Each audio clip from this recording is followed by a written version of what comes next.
Bismillahirrahmanirrahim. Alhamdulillahirrabbilalamin. Assalamualaikum warahmatullahi wabarakatuh. Asyhadu an la ilaha illallah wahdahu la syarika lahu wa asyhadu anna sayyidina Muhammadan abduhu wa rasuluh.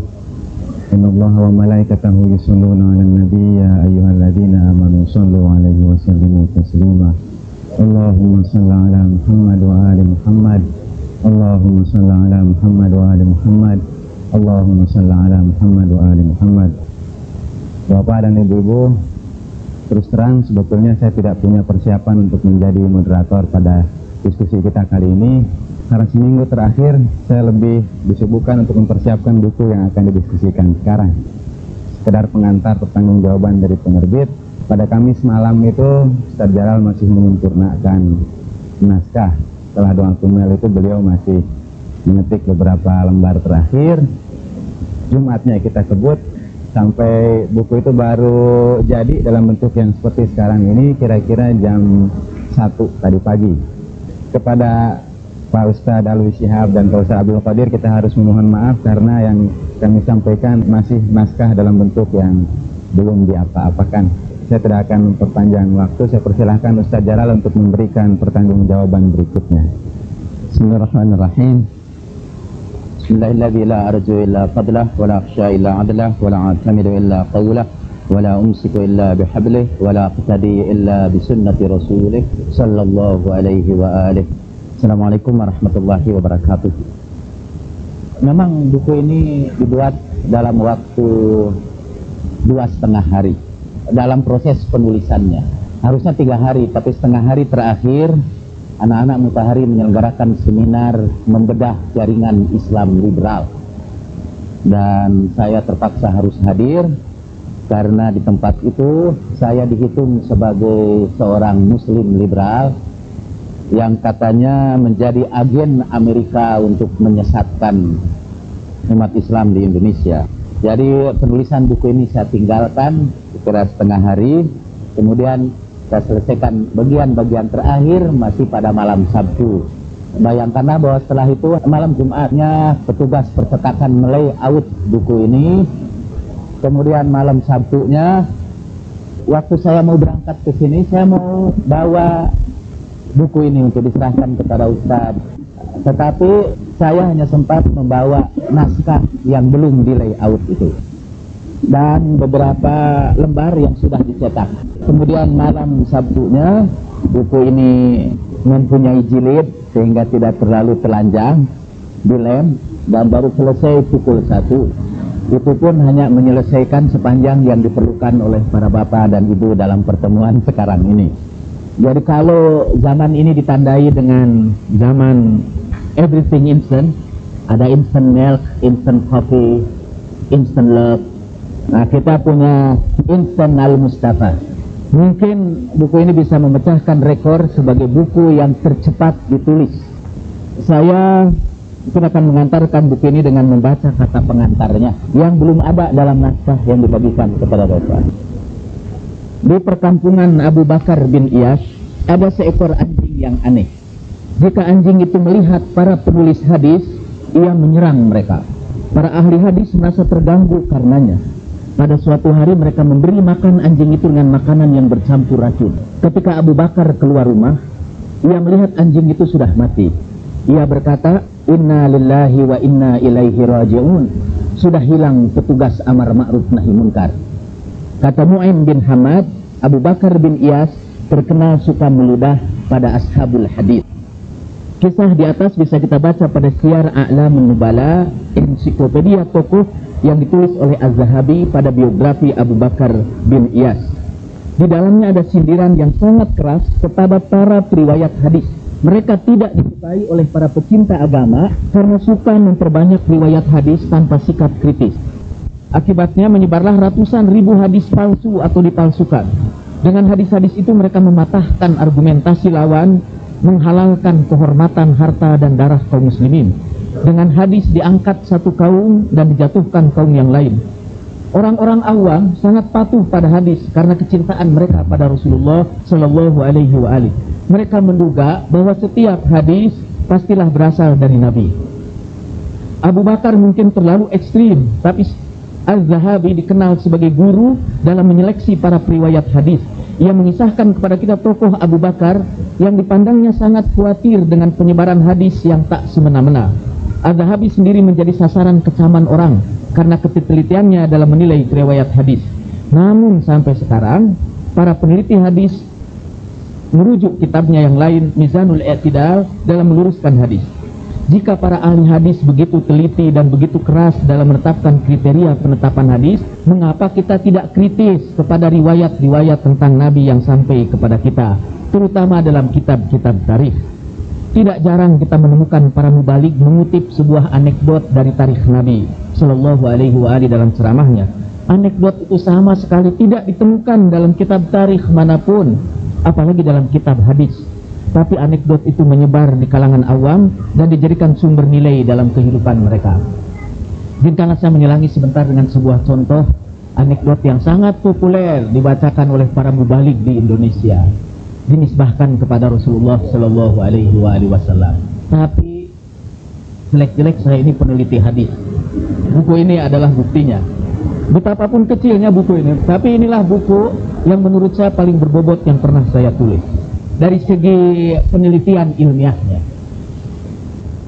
Seorang mubalik bercerita bahwa satu saat Rasulullah Sallallahu Alaihi Wasallam bersabda, Rasulullah mau masuk surga, sudah ada seorang mendahului beliau di pintu surga. Ternyata dia adalah seorang perempuan. Kemudian Sayyidah Fatimah ingin mengetahui siapa perempuan yang mendahului Nabi di dekat pintu surga itu. Singkatnya cerita, Sayyidah Fatimah menemui perempuan itu, dan ternyata keistimewaan perempuan itu ialah setiap kali dia menghidangkan makanan, berkhidmat kepada suaminya, bersama makanan itu dia simpan cambuk dengan catatan, kalau perkhidmatan saya kurang, inilah punggung saya untuk Anda cambuk. Hadis itu terkenal, populer, terutama tentu disebarkan oleh para mubaligh seperti kita yang punya kepentingan khusus terhadap kaum perempuan. Hadis yang lain yang juga sangat populer dan tidak jelas asal usulnya adalah hadis yang menceritakan seorang perempuan yang tidak mau keluar rumahnya walaupun diberitahu bahwa orang tuanya sakit keras. Akhirnya orang tuanya meninggal dunia tanpa sempat dijenguk oleh anaknya, tapi kemudian Allah mengampuni dosa orang tua itu karena perkhidmatan dan kesetiaan si istri kepada suaminya. Hadis-hadis seperti itu menyebar dan umumnya lebih cepat diterima oleh orang-orang awam, termasuk oleh perempuan juga. Maka perempuan berlomba-lomba ditindas oleh laki-laki. Nah, pada akhir tahun 80-an saya tertarik untuk meneliti anekdot seperti itu. Penelitian ini membawa saya pada penelitian terhadap hadis-hadis Nabi yang banyak beredar di tengah-tengah masyarakat. Ketika saya mendirikan lembaga pengkajian ilmu-ilmu Islam di bawah Yayasan Mutahari, saya memperkenalkan ulumul hadis kepada para aktivis Islam dengan pengetahuan tentang ulumul hadis yang elementer sebagaimana pengetahuan gurunya. Mereka saya ajak untuk mengaplikasikan ilmunya dalam meneliti tarikh Nabi. Sebagai buku tes, saya mempergunakan senari tulisan Ja'far Murtado Al-Amili, As-Sahih min Siratin Nabi Al-A'zam Sallallahu Alaihi Wasallam. Buku ini saya sempat hadiahkan kepada Ustadz Abdul Qadir. Sebetulnya di tempat ini yang paling berhak bercerita tentang sejarah adalah beliau. Saya berhak juga, Ustaz Alwi berhak juga, tapi beliaulah yang paling berhak. Jadi saya berhak, beliau lebih berhak, dan beliau paling berhak. Karena Ustaz Abdul Qadir itu, beliau memperoleh gelar doktornya di dalam studi tarikh. Kemudian ternyata kuliah saya waktu itu menarik banyak peserta. Ada salah seorang mahasiswi saya, Dwi Lestari, yang sekarang sudah tidak diketahuinya her whereabout, mentranskripsikan kuliah-kuliah saya ini. Transkripsi ini beredar dan sampai buku ini mau diterbitkan hanya tinggal sisa-sisanya saja. Semuanya ada 6-7 jilid, yang ada tertinggal hanya 1 jilid saja. Itu pun sudah saya sebut dalam keadaan seperti puing-puing. Dari puing-puing transkripsi itulah saya bangun tulisan Al-Mustafa di sini ini. Memang dalam pengantar ini belum sampai kepada tarikhnya sendiri. Seperti buku saya terdahulu, Tafsir Sufi Al-Fatihah, itu baru mukadimahnya saja. Al-Fatihahnya belum dibahas. Seperti itu juga buku ini. Seperti itu juga buku Tafsir bil Ma'thur, pesan moral Al-Quran, itu juga baru jilid 1. Jadi sekarang ini saya meninggalkan ada beberapa jilid 1, dan secara sengaja karena Imam Ja'far As-Shadiq sallallahu alaihi pernah berkata, kalau ada orang punya cita-cita yang diridhoi Allah Subhanahu wa taala, Allah akan panjangkan usianya sampai dia menyelesaikan cita-citanya itu. Jadi saya bikinlah tanggung ini biar bernegosiasi dengan Allah Subhanahu wa taala supaya usia kita rada panjang. Termasuk tentu usia orang-orang yang mendukung penulisan buku ini. Pada prakteknya saya menulis buku ini dalam waktu 3 hari, itu pun setengah hari tadi sudah saya sebut.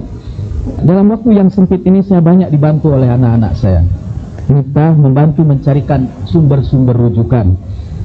Irman yang ada hadir di sini juga mengetikkan kutipan-kutipan. Iqbal itu ahli komputer kita melakukan debugging komputer kita beberapa kali. Anggota keluarga lain, terutama istri saya, mengatasi stres saya dengan cara yang sangat personal. Dan cucu saya yang tadi hadir di sini, Muhammad, paling banyak membantu saya untuk mendinginkan mesin pada saat-saat paling panas. Kepada mereka saya aturkan terima kasih yang setulus-tulusnya. Kepada para mahasiswa saya dahulu, khususnya Dewi Lestari yang mendorong dimulainya studi kritis ini pada zaman ketika suara kritis dibungkam. Kepada orang-orang di Mutahari Press seperti Bang Sukardi, Sa'di, Rudi, Warnortno, dan Pak Billy yang bekerja keras untuk melahirkan buku ini. Jadi selama 2 hari 2 malam mereka tidak tidur untuk menyelesaikan buku ini. Kepada Ibu Yanti bersama seluruh jamaahnya di Sahati dan Tazkiyah yang memberikan peluang besar kepada saya untuk membagikan kebodohan saya menyampaikan penghargaan yang sebesar-besarnya. Buku kecil ini bukan hanya karya saya tapi juga karya mereka. Mudah-mudahan ia menjadi sejemput ungkapan kecintaan kita kepada Al-Mustafa. Kiranya Rasulullah Shallallahu Alaihi berkenan menerima kita di telaga nanti dan memberikan minuman yang melepaskan dahaga kerinduan kita kepadanya. Assalamualaikum ayuhan Nabi wa rahmatullahi wa barakatuh. Assalamualaikum wa ala ibadillahi salihin. Terima kasih Ustaz Jalal. Bapak dan Ibu akan keluarga diberikan kepada Ustaz Alwi Syihab. Kembali. Bismillahirrahmanirrahim. Alhamdulillah. Alhamdulillahilladzi hadana li hadza wa ma kunna linahtadiya laula an hadana Allah. Wassalatu wassalamu ala Rasulillah wa ala alihi wa sahbihi wa man tabi'ahu wa wala. Yang saya hormati Pak Jalal bin Rahmat, Bapak Dr. Abdul Qadir Al-Habsyi, Ibu Yanti, Ibu-ibu dan bapak-bapak sekalian. Pertama-tama saya ingin mengucapkan terima kasih atas kesempatan ini. Saya sebenarnya ada acara di sini lebih bermanfaat untuk diri saya dan mungkin keluarga saya. Walaupun acara maulid juga, tapi lebih banyak bernuansa politik. Terkadang saya dikritik orang kalau berbicara di acara maulid saya tidak menyampaikan hal-hal yang diinginkan oleh pendengar, yaitu hal-hal yang sifatnya politis. Nah, saya katakan bahwa saya berusaha untuk mewarnai politik ini dengan nuansa baru lah. Kalau kita berbicara maulid, mari kita bicara hal-hal yang sifatnya lebih menjurus kepada itu sendiri, yaitu maulid Rasulullah SAW, sehingga tidak usah dicampuri dengan kekotoran-kekotoran politik. Saya kira itulah dasarnya saya datang kemari, karena pertama memang sudah kangen dengan Sahati ini, Tazkiyah ini, dengan Kang Jalal, dengan teman-teman sekalian, dan kedua memang di mana-mana kalau acara maulid itu saya berupaya untuk menghadiri, karena paling tidak kalau kita hadir di acara atau event semacam ini, kita harapkan syafaat Rasulullah SAW. Memang sebenarnya saya sedikit grogi karena disuruh membanding, tetapi baru tadi malam saya terima buku ini dan saya katakan bagaimana saya ingin membanding Kang Jalal, lalu saya tidak ada bahan sama sekali. Saya sempat membaca apa yang dikirimkan kepada saya, walaupun saya harus meminta istri saya untuk tidak ngobrol karena dia baru datang kemarin dari Amerika. Jadi saya bilang ini agak penting sedikit, ini kita tunda obrolan kita. Tapi sedikit-sedikit dia tanya juga apa ini, lalu saya berikan satu bab, saya baca ini. Nah, inilah obrolan kita malam ini. Rupanya tertarik juga membaca buku, dan saya tidak melihat suatu hal yang perlu dibanding sebenarnya. Saya sangat setuju dengan apa yang disampaikan oleh Pak Jalaluddin Rahmat. Memang kita mengalami masalah kalau kita berbicara tentang hadis ini. Saya pernah mengajar hadis di Amerika, di Harvard. Salah seorang murid saya itu mahasiswa orang Pakistan. Tiap kali saya berbicara tentang hadis dan mengkritik bagian daripada hadis-hadis yang saya anggap kurang otentik, teman dari Pakistan itu kembali kepada saya setelah kelas mengatakan bahwa ini Anda jangan meragukan Islam di depan mahasiswa-mahasiswa Amerika ini.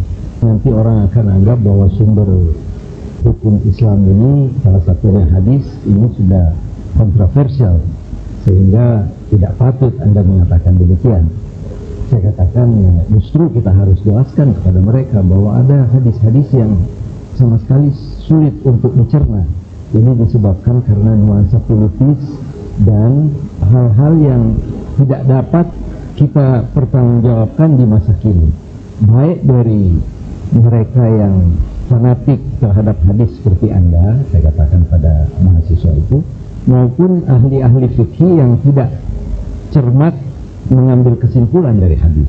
Saya beri contoh kecil kepada mahasiswa itu. Pernah di dalam salah satu perjalanan Rasulullah SAW, Rasulullah berkumpul dengan sahabat-sahabatnya, dan rupanya salah seorang dari sahabatnya itu mengeluarkan angin, maaf, kentut. Rasulullah, coba bayangkan akhlak Rasulullah. Rasulullah tidak mau menanyakan siapa yang mengeluarkan angin itu, sedangkan sebentar lagi akan salat asar. Jadi Rasulullah lalu bersabda, dan sebelum salat asar tadi, sebelum yang bersangkutan mengeluarkan angin, memang ada makan siang bersama dengan daging unta. Menyinggung perasaan yang bersangkutan, maka beliau bersabda, man akala lahma jasurin falyatawadda. Barang siapa yang makan daging unta, maka dia berwudu. Maka semua sahabat itu pergi berwudu, kembali wudu dan sembahyang.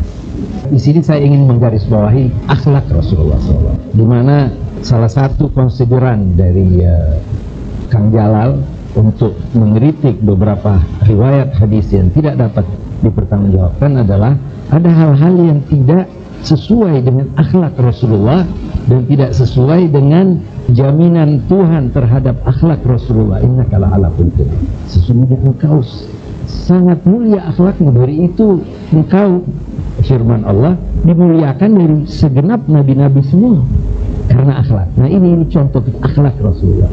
Lalu ahli-ahli fikih yang kurang cermat mengatakan bahwa memakan daging unta itu membatalkan wudhu, karena Nabi mengatakan siapa yang makan daging unta maka berwudhu, tidak melihat konteks daripada hadis itu sendiri. Dalam hadis kan ada dinamakan, kalau Quran asbabun nuzul, kalau dalam hadis asbabul wurud. Apa konteksnya?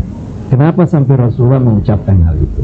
Nah, ini kita dapati umpamanya kalau kita menelusuri sejarah, tidak ada orang peneliti yang tidak mengatakan bahwa citra Islam yang egaliter, citra Islam yang begitu indah, yang begitu sejuk yang dibawakan oleh Rasulullah SAW tidak dirusak oleh dinasti Amawi. Tidak ada satupun.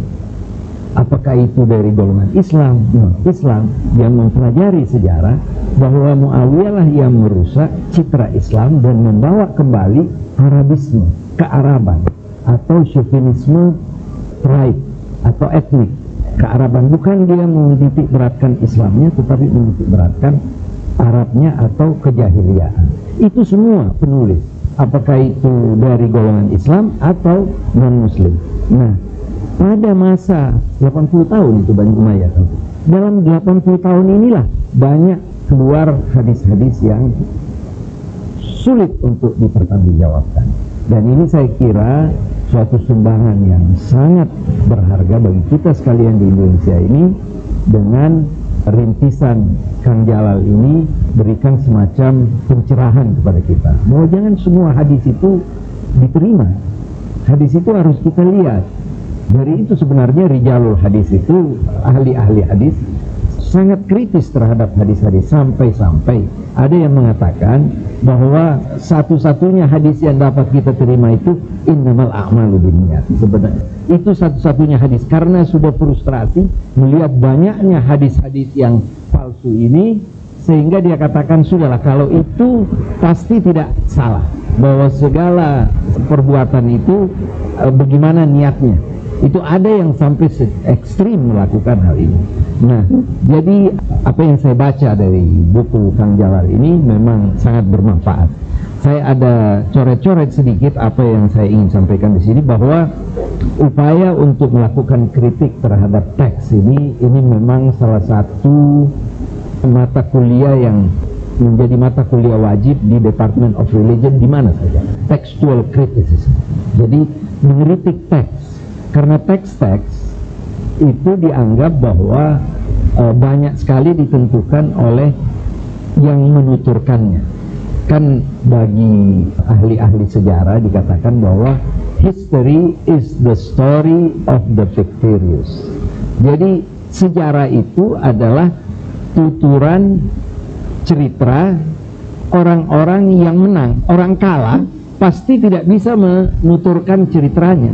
Pasti orang menang. Dan siapa yang menang dalam 80 tahun itu?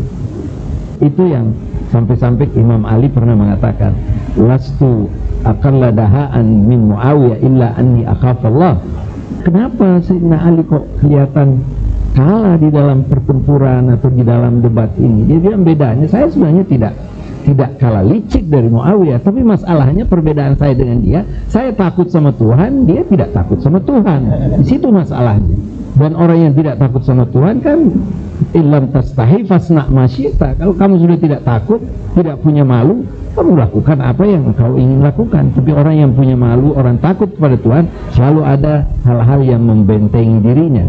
Jadi a story of the victorious. Jadi sejarah adalah tuturan atau narasi dari orang-orang yang menang. Dalam buku Kang Jalal disebutkan betapa sejarah Indonesia ditulis oleh Orde Baru. Orde Reformasi ini tentu ada lagi sejarahnya.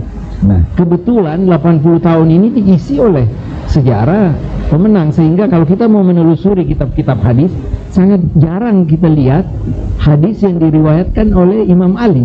Kenapa? Karena Imam Ali waktu itu dilaknat di mimbar-mimbar oleh mereka. Nah, sehingga di sini bisa membuka akal pikiran kita bahwa kritik terhadap hadis ini penting sekali untuk mendudukkan persoalannya. Kalau kita mau menjadikan Al-Quran sebagai sumber utama ajaran kita, maka selalu harus kita kembali kepada Al-Quran. Kalau Al-Quran mengatakan bahwa Rasulullah itu memiliki budi pekerti yang sangat luhur, tidak mungkin Rasulullah akan mengeluarkan kata-kata laknat atau mencaci. Dari itu di mana-mana saya menganjurkan para politisi muslim ini, saya bilang kalau khususnya pada maulid Nabi kita ini, kalau kita mau menjadikan Rasulullah sebagai uswah hasanah, suri tauladan kita, coba cari riwayat Nabi yang pernah memaki orang. Tidak pernah. Rasulullah memaki orang itu tidak pernah. Kenapa kok ada orang yang mengaku Habib, yang mengaku Ustadz, yang mengaku Kiai, maki-maki sana sini di mimbar-mimbar? Di mana uswah hasanah ini? Tidak ada. Ini yang perlu pencerahan. Rasulullah kalau mau menegur orang, kalau tidak dengan cara yang tadi itu, dia mengatakan ajibtu min unasin. Saya heran kalau ada satu kelompok manusia yuqadu ilal jannah bisalasir, mau dibawa ke surga mesti harus di rantai pakai besi. Dia tidak katakan kelompok itu, kelompok ini, tidak. Ma balu qaumin, kenapa kok ada satu kelompok manusia yang begini? Akhlak Rasulullah yang sudah dijamin oleh Al-Quran, tidak bisa kita tawar lagi. Jadi apabila ada hadis yang mengatakan bahwa Rasulullah pernah melaknat orang, pernah memaki orang, ini perlu dipertanyakan, karena ini bertentangan dengan Al-Quran. Dan ini juga kriteria yang digunakan oleh Kang Jalal. Dan saya kira imam-imam, para ulama-ulama yang benar ya, yang artinya betul-betul memiliki integritas tinggi, selalu mengatakan bahwa pendapat kami ini yahtamilul khata' was-shawab. Dia bisa mengandung kekeliruan dan kebenaran. Tapi apabila dia bertentangan dengan Al-Quran, maka utruku. Jadi jangan sampai ada yang mengikuti pendapat seseorang, apakah dia alim atau dia itu pemuka agama, yang bertentangan dengan Al-Quran. Jadi kalau seandainya umpamanya kita ini sudah mengambil sebagai suatu aksioma bahwa Rasulullah adalah yang paling mulia makhluk yang pernah diciptakan Allah di atas permukaan bumi, dan Rasulullah adalah yang termulia di antara para nabi dan para rasul. Buktinya, kalau kita mau menelusuri Al-Quran, tidak perlu hadis. Menelusuri Al-Quran, Nabi Muhammad ini tidak pernah dipanggil ya Muhammad. Penghormatan Allah kepada makhluk yang mulia ini, ya ayyuhan nabi, ya ayyuhan rasul. Bahkan innallaha wa malaikatahu yusalluna 'alan nabi, ya ayyuhalladzina amanu sallu alaihi wasallam. Allah dan para malaikat mencurahkan rahmat, selawat artinya rahmat kepada Nabi kita, junjungan kita Muhammad SAW. Dari itu wahai umat yang beriman ini semuanya, bersalawatlah kepada Nabi. Rasulullah SAW tidak meminta tetapi diberi. Nabi Musa masih meminta, Rabbi syrahli sadri wa yassirli amri. Itu kan permintaan Nabi Musa. Rasulullah tidak meminta, alam nasyrah laka sadrak, bukankah kami telah melapangkan dadamu. Artinya diberi keistimewaan. Dan karena keistimewaan itu, maka satu-satunya Nabi juga yang akan memberi syafaat kepada manusia lainnya. Nah, alangkah beruntungnya kita kalau kita bisa mendapatkan syafaat itu. Nah, jadi kalau ada hal-hal yang kelihatannya ada Nabi lebih mulia dari dia, itu perlu dipermasalahkan. Satu contoh, Isra Mi'raj selalu itu riwayat keluar bahwa sepertinya Nabi Muhammad itu sangat kecil dibandingkan Nabi Musa. Mondar-mandir hanya urusan dari 50 sampai 5, menunjukkan bahwa Nabi Musa ini begitu hebatnya. Nabi Muhammad bagaikan murid yang kecil yang diberitahu naik lagi sana, ayo minta 45. Ini yang dinamakan Israiliyah, yang disebabkan karena orang-orang Yahudi yang masuk Islam masih ada di benaknya kecintaannya kepada Nabi Musa, kemuliaan Nabi Musa yang selama itu ada di benaknya. Akhirnya dia meriwayatkan hadis semacam ini. Sama halnya dengan yang mengatakan bahwa Waraqah bin Naufal lebih mengetahui kerasulan Nabi Muhammad daripada dirinya.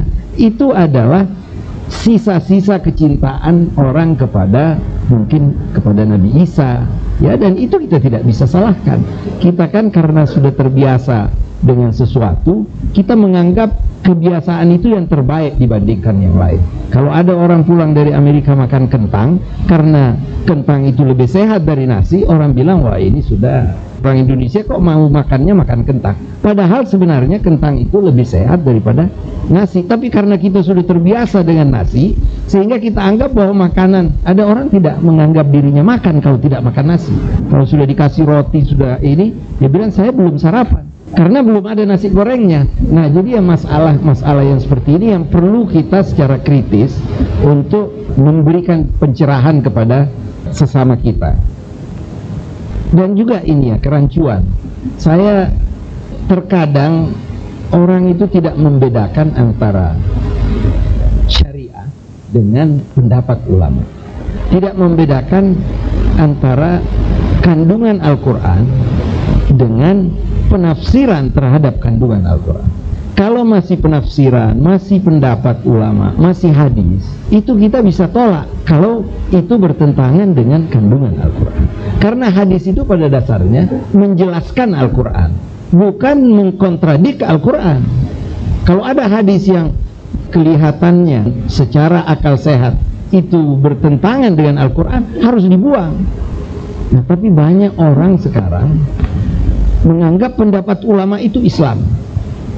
Saya pernah haji bersama orang dari Amerika, haji sama-sama. Setelah itu dia cukur gundul, itu memang sunnah. Nah, saya tidak cukur, jadi dia bilang sama saya, wah, you punya haji ini tidak sempurna, kenapa you tidak cukur? Terus saya bilang bahwa ini kan sebenarnya sunnah, saya yang wajib-wajib saja belum tentu semuanya sempurna, jangan yang sunnah yang saya perhatikan. Iya, tapi ini salah, ini pendeknya dia habis ini dalam hati saya ini di Azhar berapa lama, tapi saya sabar saja. Terakhir saya bilang, you tahu kenapa saya tidak gundul?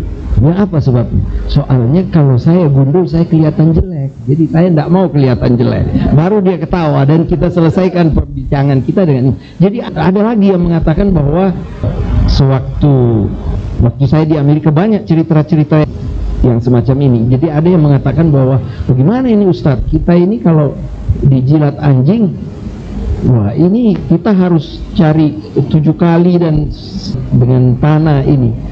Kalau kita tidak begitu kan kita melanggar Islam ini. Itu saya bilang jangan bilang itu Islam, itu pendapatnya, pendapat ulama, itu bisa you tanggalkan, itu pakai sabun, pakai yang lebih bersih lagi nggak apa-apa daripada you pakai itu. Ya tapi kan Islam bilang begitu. Tidak membedakan antara Islam dalam pengertian Al-Quran dengan pendapat ulama. Sama halnya sekarang ini kan banyak sekali kita menghadapi masalah ekstremisme, radikalisme. Kalau kita mau menelusuri di mana Rasulullah pernah mengajarkan ekstremisme, di mana Rasulullah pernah mengajarkan kekerasan. Abdullah bin Salam kalau tidak salah adalah pemuka Yahudi yang waktu Rasulullah datang ke Madinah, dia ikut menjemput kelompoknya, dia pemuka kelompok Yahudi, bilang, ada apa kamu ikut menerima ini Muhammad bin Abdullah yang datang ke Madinah? Dia bilang, saya mau tahu ini, mau tahu aja bagaimana sih sebenarnya orang yang mengaku nabi ini. Jadi dia pergi ke sana menjemput dan dia melihat Rasulullah berbicara ini. Lalu waktu Rasulullah memberikan penjelasan-penjelasan, ujangan-ujangan, dia juga minta supaya ikut. Boleh, silahkan. Setelah itu dia lalu mengatakan kepada Rasulullah, saya nyatakan bahwa saya ikut agama kamu. Jadi dia masuk Islam serta-merta. Lalu kelompoknya itu lalu bertanya, kamu kok cepat sekali percaya kepada Nabi ini? Dia bilang, saya mengikuti. Begitu dia datang, pertama saya lihat mukanya. Dia bilang, laisa biwajhi kadzab, ini orang yang berbicara, saya tahu kalau orang itu pembohong. Ini mukanya Rasulullah bukan muka orang bohong, dia bilang. Itu satu. Yang kedua, waktu dia berbicara, apa yang dia pesankan kepada orang-orang Madinah? Itu 3 hal. Afsyus salam. Yang pertama, tegakkan kedamaian. Wa at'imut ta'am. Dan bagi orang yang susah, beri santuni dengan makanan, dengan bantu orang-orang yang susah. Terus yang ketiga, wasallu bil-laili wan nasu niyam. Ciptakan komunikasi dengan Yang Maha Kuasa, khususnya pada waktu malam, di mana orang-orang itu tidur sunyi senyap sehingga komunikasi itu lebih intens. Dia bilang, orang yang mengatakan hal yang seperti ini dan muka yang tidak menunjukkan muka pembohong, apalagi yang kurang untuk saya ikut percaya kepadanya. Nah, kita lihat sekarang kenapa ada radikalisme. Kalau kita mau menelusuri, kita mulai dari Khawarij. Itu Khawarij yang keluar dari sudah waktu ya. Panjang kalau saya mau bicara, ini biasa. Ini kombinasi guru sama politisi. Guru karena mau memberikan ilmu sebanyak mungkin, politisi karena harus menciptakan kebohongan-kebohongan. Sekian, wassalamualaikum warahmatullahi wabarakatuh. Terima kasih Ustaz Alwi. Saya harus minta maaf karena memotong waktu beliau, tapi tampaknya baik sebagai guru ataupun politisi, beliau punya prinsip untuk selalu membela yang benar. Karena dari masing-masing kedua pembicara kita, yang pertama tampaknya berpusat kepada tarikh yang dikritik, Dan Ustaz Abdul Qadir adalah ahli dalam bidang tarikh itu. Di antara hadis yang dikritik oleh Ustaz Jalal dalam buku Al-Mustafa itu adalah hadis antum a'lamu bi umuri dunyakum. Kalian lebih tahu dengan urusan dunia kalian. Tapi khusus untuk acara ini kita serahkan urusan tarikh dan hadis itu memang kepada yang ahlinya, itu Ustaz Abdul Qadir Al-Habsyi. Fadhal Ustaz. Bismillahirrahmanirrahim. Assalamualaikum warahmatullahi wabarakatuh. Alhamdulillah wassalatu wassalamu ala sayyidina Rasulillah wa ala alihi at-tayyibin at-tahirin wa radhiyallahu ta'ala an ashabi Rasulillah sallallahu alaihi wa alihi wasallam. Kang Jalal yang kita cintai dan kita hormati, Dr. Alwi Shahab yang kita banggakan selalu, bapak-bapak, ibu-ibu dan saudara-saudara sekalian, ada sebuah firman Allah di dalam Al-Quranul Karim yang dinyatakan oleh Nabi dan kekasih kita Muhammad sallallahu alaihi wasallam, andaikan Allah tidak turunkan, tidak hadiahkan untuk kita Al-Quran kecuali satu ayat, itu cukup. Ayat tersebut ialah ayat terakhir dari surat Al-Kahfi. Qul innama ana basharun mithlukum yuha ilayya annama ilahukum ilahun wahid faman kana yarju liqa'a rabbih falyamal amalan salihan wa la yusyrik bi ibadati rabbih ahada. Allah Subhanahu wa ta'ala menggabungkan ketulusan, keikhlasan kepada Allah dan menjadikan Nabi Muhammad sallallahu alaihi wasallam panutan dari segala aspek kehidupan yang baik, merupakan syarat bagi orang yang merindukan Allah. Barang siapa yang merindukan Allah, yang merindukan saat perjumpaan dengan Allah, mendapatkan darinya segala yang diinginkan dari rahmat, falyamal amalan salihah, silahkan dia berbuat amal saleh di sepanjang hidupnya di dunia ini. Sudah dikatakan sebelumnya tadi, innama ilahukum ilahun wahid, bahwa Allah, Tuhan yang berhak dan patut disembah itu adalah yang Maha Esa.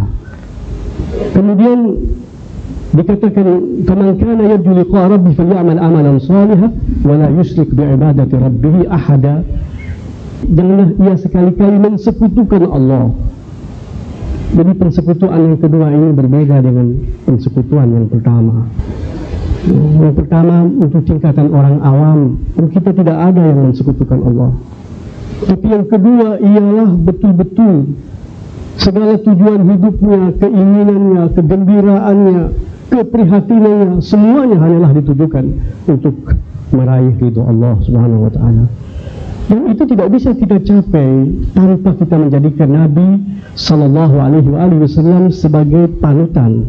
Itulah yang ditekankan oleh Kang Jalal dalam tulisan beliau. Tapi sayangnya kita ini suka memahami terbalik firman Allah itu. Muhammad itu kan hanya manusia. Allah mengatakan qul innama ana basyarun. Katakanlah kepada mereka bahwa aku hanyalah manusia. Muhammad itu manusia biasa. Maka kalau menyebut Nabi Muhammad kayak nyebut nama temannya saja kadang-kadang. Kenapa? Karena dia manusia biasa. Saya ingat itu ucapan Dr. Quraisy Shihab yang tidak pernah saya lupakan. Saya anggap satu ilmu yang luar biasa. Dan setiap saya ingat itu, saya mendoakan beliau. Ketika beliau mentafsirkan kata-kata itu, Allah tidak mengatakan innama ana insanun, tapi katakan aku ini bashar. Ada rahasia kebahasaan di situ, bahwa aku ini sesosok makhluk yang bisa dilihat. Bagaimana kita menjadikan beliau sebagai panutan kalau beliau tidak bisa dilihat?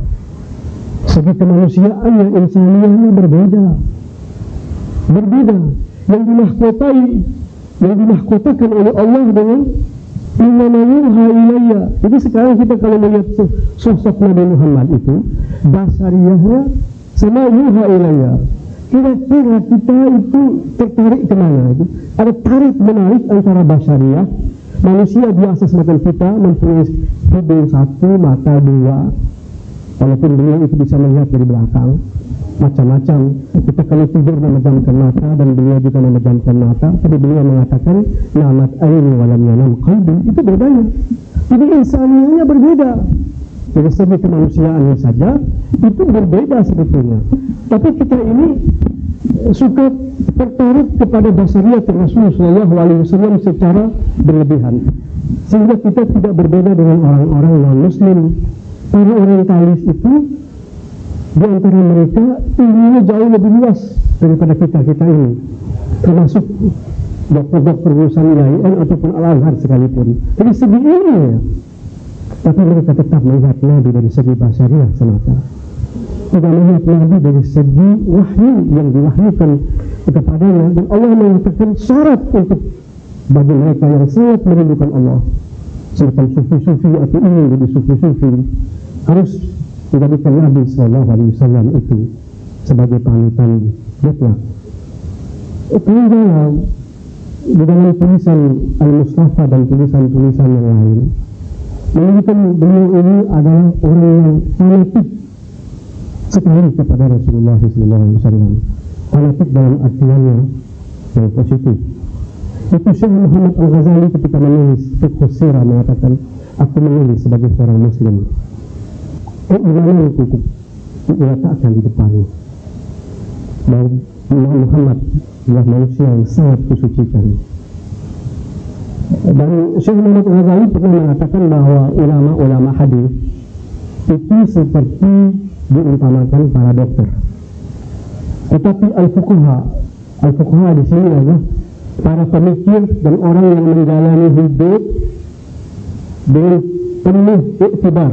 Tapi al-faqih menurut Imam Ghazali ialah orang yang memahami persoalan, mengambil ibrah dan melaksanakannya. Jadi fikih itu bukan ahli fikih sebagaimana yang kita fahami. Jadi menurut Syekh Muhammad Ghazali, kalau al-muhadithun, ulama hadis itu para dokter, bukan para dokter ya, para apoteker, itu para fuqaha dan pemikir itu para dokter. Beliau katakan silakan kami ulama hadis kumpulin hadis, tapi jangan ngomong, diam aja. Biar yang ngomong itu para pemikir-pemikir kayak Kang Jalal begini, itu boleh ngomong. Tapi yang para apoteker nggak usah lah, dia rakit itu obat, susun itu obat, biar dokter yang menentukan pasien ini membutuhkan obat apa. Jadi di sini ada kemiripan antara, pendapat saya, antara Kang Jalal dengan Syekh Muhammad Al-Ghazali yang tajam sekali kritikannya dan suka juga meledak-ledak kayak Kang Jalal. Karena Syekh Muhammad Al-Ghazali itu ada guru saya yang sangat saya cintai, maka saya juga heran kenapa saya cinta sama Kang Jalal. Rupanya ada persamaan di sini. Nah, tapi sayangnya saya ini bukan ulama hadis, ya, dan juga bukan hadis. Ya, tidak termasuk ini yang situ dan belajar sejarah nyambung. Jadi harapannya kepada saya ini terlalu besar dan pasti kecewa. Di sini di dalam Al-Quran itu Allah mensifatkan Nabi-Nya itu wa innaka la'ala khuluqin azim.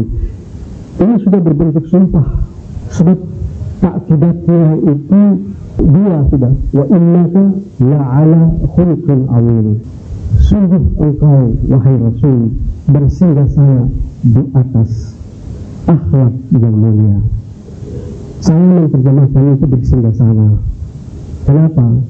Menurut mereka bahasa Arab yang ala khuluqin azim, Allah tidak mengatakan sungguh engkau wahai Rasul berakhlak mulia, tidak, di atasnya.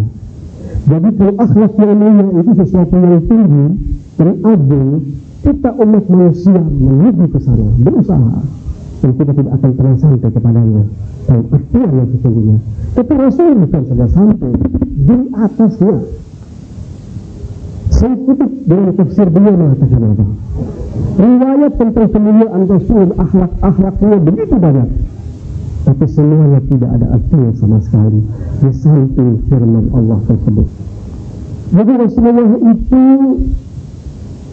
sesuatu yang luar biasa, panutan yang betul-betul mengagumkan. Jadi kalau ada riwayat, apakah itu hadis, apalagi dongeng, yang sedikit saja merusak pengagungan kita, cepat-cepat disingkirkan. apa saja, tulisannya siapa saja, walaupun dia ulama yang sangat terkenal dan sangat berbeda. Jadi kita sebagaimana kata Imam Ali radhiyallahu anhu, la tatlubul haqqa birrijali i'rafil haqqa ta'rif ahlahu. Jangan engkau mencari kebenaran lewat orang-orang yang kau kagumi, tapi kenallah kebenaran, engkau akan mengetahui bidang tertentu. Tetap tidak semua omongannya harus kita kagumi. Dan ini Allah sudah berfirman, wa innaka la'ala khuluqin azim. Kemudian ada riwayat yang Nabi ketika menerima wahyu, karena beratnya wahyu, mau bunuh diri lagi. Yang aneh-aneh saja. Saya itu pernah mengajar di Saudi Arabia 14 tahun ya, dalam bab ini. Tidak pernah itu bab itu saya main loncat melulu, mau dihapus nggak berani kita. Nah, kita lagi kerja bagaimana? Ya itu. Jadi kadang-kadang bohong itu bukan saja dalam bagi apa namanya pakar-pakar politik, ustadz-ustadz juga suka bohong. Jadi bagaimana mungkin itu Rasul Shallallahu Alaihi Wasallam itu ketakutan dapat wahyu? Padahal itu banyak riwayat yang beliau diberi mukaddimah oleh Allah Subhanahu Wa Taala lebih dahulu. Jangan juga ada menulis itu bahwa pohon-pohon, batu-batu itu kanat tusallim alayya birrisala qabla an-nubuwah. Ada batu-batu tertentu mengucapkan assalamu alayka ya Rasulullah sebelum beliau dapat wahyu. Jadi Allah sebelum mewahyukan kepadanya, mewahyukan kepada batu lebih dulu, pada pohon-pohon lebih dahulu. Kenapa? Supaya ketika beliau mendapat wahyu itu mantap, ada mukaddimahnya. Imam Ghazali pernah mengatakan bahwa wahyu itu ketika turun pada nabi biasa ya, bukan setingkat Nabi Muhammad SAW. Wahyu mimpi itu nabi secara otomatis yakin bahwa itu wahyu dan hatinya damai. Dia yakin bahwa yang berfirman itu Allah Subhanahu Wa Taala. Nah, bagaimana dengan Rasul Sallallahu Alaihi Wasallam yang Al-Quran itu bukan merupakan wahyu mimpi, semuanya wahyu yang dalam posisi yang paling tinggi. Kenapa Nabi Muhammad SAW sampai kacau balau pikirannya, ketakutan? Padahal Allah mengatakan dalam Al-Quran Al-Karim, innahu la yakhafu ladainal mursalin. Tidak ada rasul yang takut di hadapanku ketika kuwahyukan. Itu firman Allah. Ngapain kita baca itu sejarah biarin riwayat itu imam yang sangat kita cintai? Imam itu boleh keliru. Jangan sampai kecintaan kita kepada suatu imam melunturkan pengaguman kita kepada Rasulullah SAW. Itulah yang ditekankan oleh Kang Jalal. Itu pernah ada suatu kejadian itu, ada seorang ustaz sangat tulus, sangat ikhlas, jam terbangnya dalam bidang dakwah itu panjang, marah-marah ketika berjumpa sama saya, marah-marah kepada Kang Jalal. Kenapa? Itu murid-muridnya itu kurang ajar. Ya, datang di sini mengajarin saya mengkritik Imam Bukhari. Begini. Tak pertama kali bukan begitu. Itu lidahnya panjang itu murid-muridnya Jalal itu. Ya, suka mengkritik orang-orang besar zaman dahulu yang sudah banyak berbuat. Saya pahamnya lain. Saya pikir ini mungkin ketika membaca sirahnya Sayyidina Ali bin Abi Thalib, Fatimah Zahra, ada sebagian yang emosi begitu. Saya katakan maafkan mereka, kan baru pertama kali dengar. Biasa kalau pertama kali dengar itu kan begitu tuh ya. Ya maafkan itu. Nanti besok kalau sudah biasa dia dengar, sudah terbiasa oleh dia. Bukan itu saja. Kalau itu bisa kita maklumi karena dia merasakan yang sama, biasa gitu. So, itu saya bisa maklumi itu katanya. Itu dikatakan wah, hadisnya nggak benar. Dan itu adalah kitab kedua sesudah Al-Quran Al-Karim. Saya mengatakan begini, soalnya Imam Bukhari dalam hadisnya mengatakan bahwa Rasulullah kena sihir. Saya dimarahin, kamu macam-macam lagi. Siapa bilang Rasulullah kena sihir? Buat dengan semangat. Saya bilang benar, itu bohong itu. Itu Imam Bukhari yang menulis begitu kok. Saya mengatakan begitu. Dia hadis mana itu, nomor berapa? Coba kalau Al-Mustafa ada sama saya itu mudah, itu ada nomornya di situ. Enggak.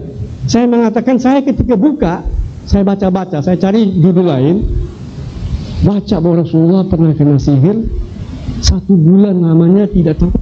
Ini kalau mungkin kalau dalam dunia modern tidak bisa diterima kesaksian di mahkamah, ya kan bisa jadi begitu kan ya, karena pernah lupa ingatan. Nah kalau Rasulullah lupa ingatan kan bahaya itu kan. Jadi saya ketika membaca itu hadis, saya langsung tutup, saya hilangkan. Bukhari tidak pernah menulis Tidak. Supaya apa? Supaya tetap hormat sama Imam Bukhari. Tidak. Cepat-cepat saya tutup, saya katakan. Jadi kalau tanya sama saya nomor berapa, saya nggak tahu, tapi percayalah. Nah, lama-lama suaranya itu apa? Merendah. Karena dia merasa mungkin kira Ustadz ini bohong. Kita sama-sama Ustadz soalnya. Jadi itu. Jadi memang ini ada di sini, nanti lihat di halaman 67. Ini memang, apalagi kalau ditinjau dari segi sejarah. Tapi semuanya itu ada baiknya. Kang Jalal juga menyebut di situ Muawiyah ibnu Abi Sufyan berkata kepada Khalid Al-Qasri, mengatakan tulis deh hadis-hadis kecuali yang berkaitan dengan kemuliaan Ali bin Abi Thalib. Kecuali kalau Anda mendapatkan dia lagi sedang di pinggir neraka, tulis. Begitu. Rupanya cara yang demikian ini diikuti oleh khulafa Bani Umayyah. Malik berpesan kepada orang yang dipercayakan kepadanya untuk menulis hadis-hadis, untuk menulis sejarah. Dikatakan apa? Manaqib Utsman ibn Affan. Tulis tentang Utsman yang baik-baik. Tentu dalam bidang politik, karena yang berkuasa ini dinasti Bani Umayyah. Dan Utsman ibn Affan kebetulan adalah seorang Umayyah. Dan uktub ma'ayib Ali ibn Abi Thalib. Tapi cari itu yang jelek-jelek tentang Ali bin Abi Thalib. Kalau nggak ada, ciptakan tentang Ali bin Abi Thalib. Jadi memang itu ada campur tangan dari pemerintah yang berkuasa pada saat itu. Sehingga Imam Ahmad ibn Hanbal pernah berkata, aku tidak pernah menyaksikan seorang manusia seaneh Ali ibn Abi Thalib. Seluruh orang membenamkan dia di bumi, tapi subhanallah, seakan-akan mereka terbang memegang ujung-ujungnya untuk meluncurkan dia di cakrawala. Jadi makin ditekan, dia makin muncul. Ya, karena itu sangat berkaitan dengan kebenaran. Sehingga itu di zaman Bani Umayyah. Lalu Abdul Malik ibn Marwan, dia sempat juga ya mengambil pelajaran.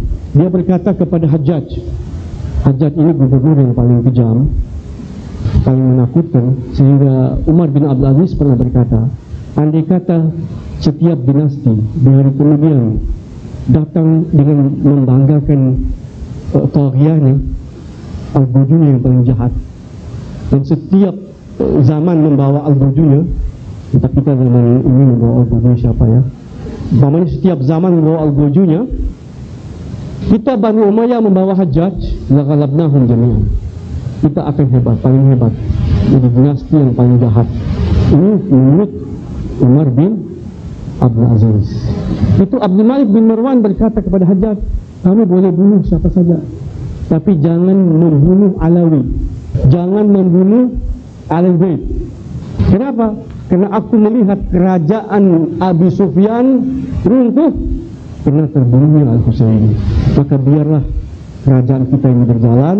Engkau boleh bunuh syiah para pendukung Ahlul Bait, tapi pribadi-pribadi Ahlul Bait jangan diganggu. Jadi kelihatan di situ masalahnya, masalah politik, masalah kerajaan, tidak ada kaitan dengan masalah kebenaran. Jadi pada saat itu orang-orang yang sangat mencintai Ahlul Bait itu ketakutan. Sampai di zamannya Umar bin Abdul Aziz, ketika beliau membagi bantuan kepada rakyatnya, itu kan ditulis namamu siapa, dari kabilah apa, ditulis oleh riwayat hidup itu untuk pencatatan sipil itu. Ini datang seseorang yang sedang antri, namamu siapa, nggak mau diberitahu namanya, dari kabilah apa, nggak mau. Kalau begitu nggak bisa dapat bagian dong, takut bisa ambil 2 kali 3 kali. Dia bilang nggak apa-apa, nggak dapat bagian pun nggak apa-apa, jangan ditanya nama saya, jangan ditanya dari kabilah mana. Tapi karena Umar bin Abdul Aziz terus mendesak dia, kenapa? Jangan apa sebabnya? Sambil menangis dia mengatakan, ana min mawali Ali ibnu Abi Thalib. Aku nggak berani, aku orang yang mencintainya, aku mensyiati Umar ibnu Abdul Aziz yang sekarang menangis dan berkata, la takhaf ya ahli, kulluna mawali Ali ibnu Abi Thalib. Kita ini semua pecintanya, kita budak-budaknya. Rasul yang berkata, kuntu ana maulahu fa ana maulah. Jadi Miftah melihat melirik terus dari tadi, aku kembali ke Nabi dan waktu kepadanya. Terima kasih Ustaz Afwan. Sekali lagi karena waktu kita terbatas, saya langsung persilahkan Bapak dan Ibu untuk mengomentari. Kalau ada pertanyaan Silakan Pak, langsung berdiri di mic-nya saja. 1, 2, satu lagi dari ibu-ibu kalau ada. 2 sudah laki-laki. Silakan Bapak yang pertama ya, nanti yang kedua dari setengah, kemudian tadi di sebelah sini ya. Assalamualaikum warahmatullahi wabarakatuh. Saya ada 2 komentar, 1 pertanyaan, yang kedua saran, terutama untuk Pak Alwi Shihab. Tadi ketika Pak Alwi Shihab ingin menjelaskan sejarah ekstremisme Islam dipotong oleh moderator, mohon dalam kesempatan ini bisa diteruskan penjelasannya Pak. Tadi ketika Pak Alwi Shihab akan menjelaskan sejarah ekstremisme Islam, kemudian waktunya habis dipotong oleh moderator. Yang kedua Pak, untuk Pak Alwi Shihab, saya ingin menyarankan apakah tidak sebaiknya Pak Alwi Shihab meninggalkan sepenuhnya panggung politik Pak. Alasan saya pertama, saya sangat menyayangkan 2 gelar doktor Bapak, 1 dari Mesir, 1 dari Amerika, tetapi kontribusinya sangat kurang terhadap umat Islam. Kenapa Bapak tidak mengikuti jejak Kakanda, Pak Quraish Shihab, atau Kang Jalal, atau misalnya Cak Nur Muhammad? Mereka lebih mencerahkan, lebih menyejukkan umat Islam, jadi meningkatkan daya kritis. Daripada Bapak sekarang hanya berantem tiap hari dengan Pak Matori Abdul Jalil. Tinggalkanlah urusan politik kepada Gus Dur Pak. Saya kira Bapak lebih bermanfaat untuk umat Islam bila Bapak sepenuhnya menjadi intelektual Muslim yang mencerahkan umat Islam. Oke, terima kasih Pak. Terima kasih Pak. Ya, terima kasih. Walaupun Pak Ali sudah berusaha menghindari politik, tetap aja ada yang silakan disambung. Alhamdulillahirrabbilalamin. Saya ucapkan terima kasih karena judulnya Antar Studi Kritis dari Nabi. Saya teringat beberapa bulan yang lalu saya sudah membicarakan dengan Ustaz Abdul Ghadir. Insyaallah antum masih ingat apa yang pernah saya tanyakan. Sebelumnya saya ingin ingatkan karena buku ini dibuat dalam waktu yang sangat singkat, tentu ada kekeliruannya. Saya membuka halaman 50 hadisnya itu, ada sedikit bahasa aja. Halaman 50 baris ke-6 itu bukan ta'inu tapi tu'in, a'ana yu'in. Oleh karena itu kepada penulis buku ini Kang Jalal saya ingatkan al-ajalah minasyaitan wa ta'ani minarrahman. Sifat ketergesa-gesaan itu dari setan, sedangkan kalau ya perlulah. Tapi saya juga berbesar hati karena Kang Jalal sudah ingatkan dengan ucapan Imam Shadiq. Kang Jalal masih punya cita-cita yang besar. Semoga Allah Subhanahu wa taala memanjangkan usia beliau. Amin. Kepada Dr. Abdul Ghadir waktu itu saya ingatkan hadis Siti Khadijah yang membawa Rasulullah kepada Waraqah bin Nawfal.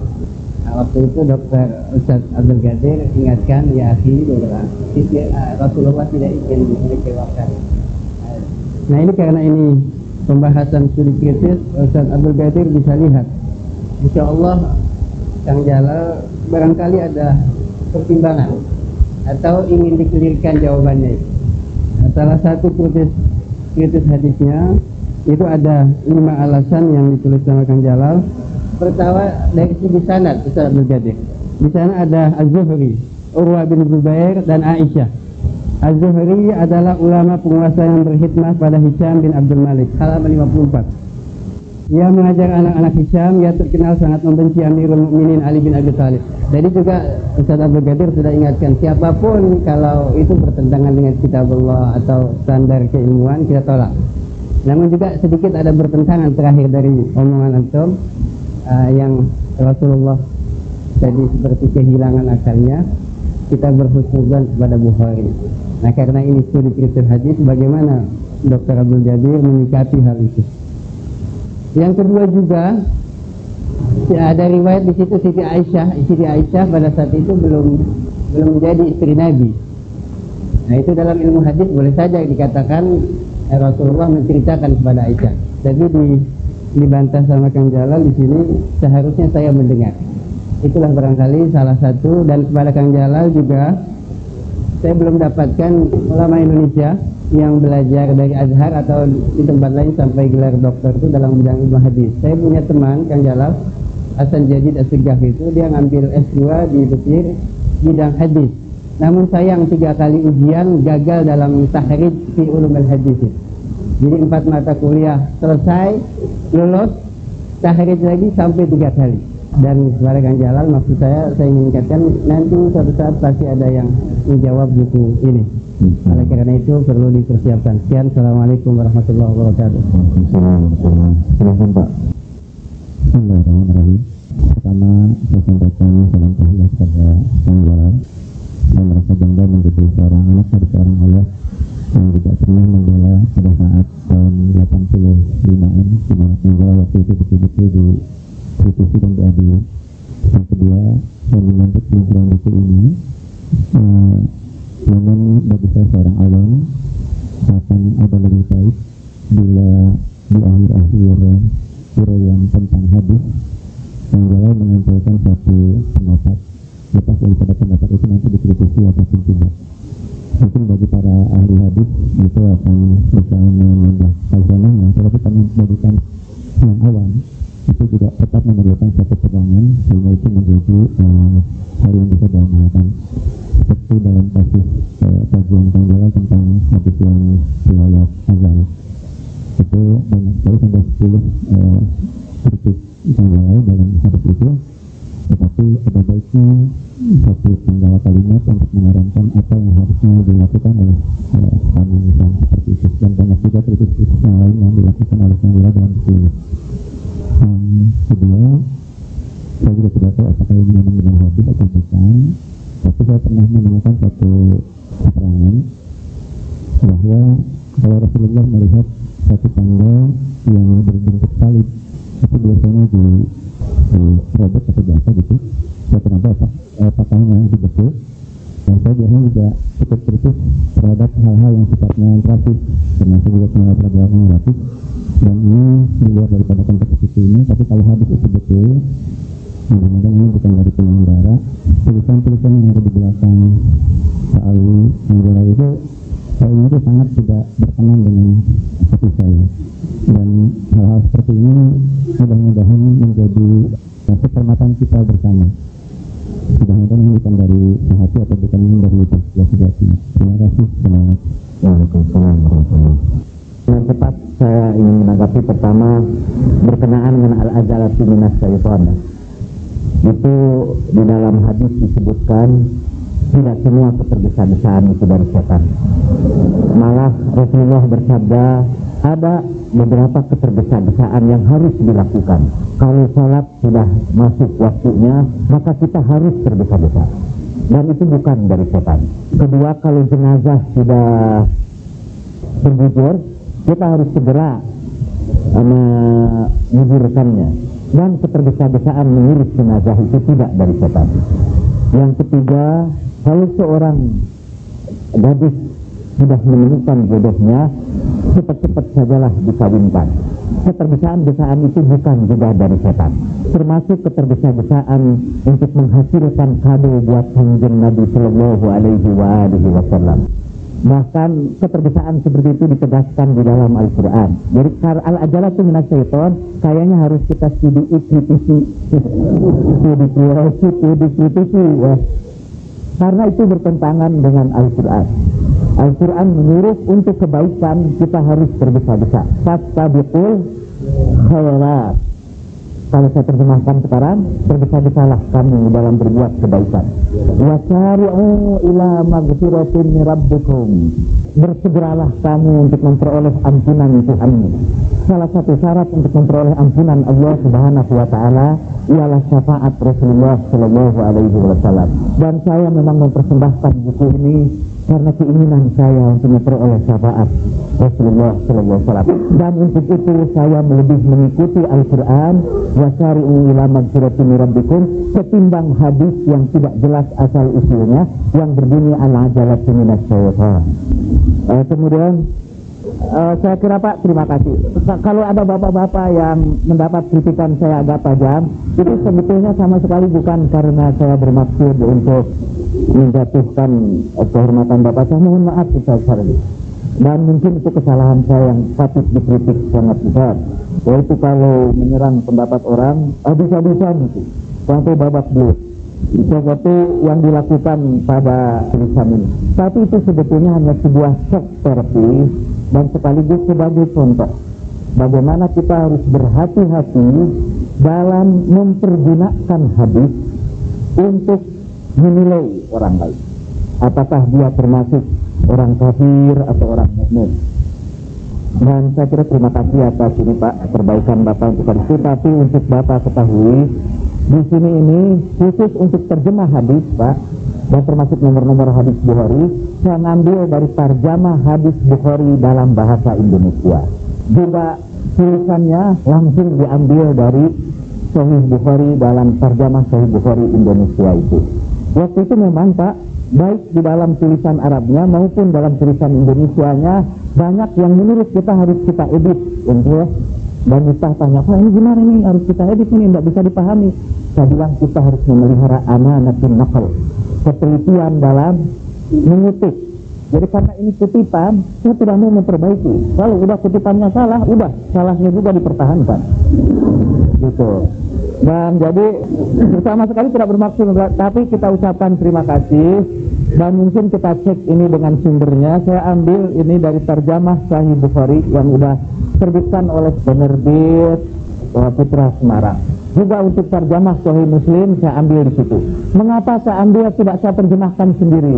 Karena saya khawatir ada orang seperti Bapak tadi mengkritik penerjemahan saya.